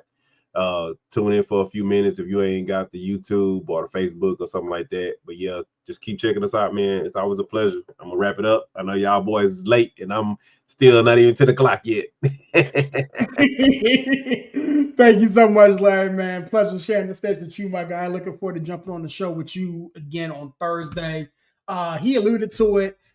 We got the launch pad coming back on Thursday, man. Myself, Larry, Coach, homie Jesse, going to be sitting here talking everything Houston Rockets, man. I couldn't think of a better way to celebrate my birthday. I'll be 41 than to sit here with my gentleman and talk about the Houston Rockets, man. So I'm looking forward to that one. Also, they alluded to it. We got a crossover wrestling show that's going to drop. That's coming out on Sunday. It's going to be a whole lot of us in this building talking everything that took place on the Elimination Chamber. So myself, Coach will be with me. Hopefully Barry, if he's up to it. The queen of the program, Stacy, and then the rest of the guys from Nonsense and Deep Thoughts. We're going to be here in the building talking everything that just took place on that PLE. So definitely check that out. We got videos coming that came out, started coming out today. We got more about to drop tomorrow, including what Larry alluded to with his video, CK. I think he has a video in the queue to come out too, man. Listen, I love doing this, man. So definitely check us out. Thanks for showing us love. And I always close with this, man. God is good, even though sometimes people aren't. With that being said, God bless. Catch you guys on the next one. Peace.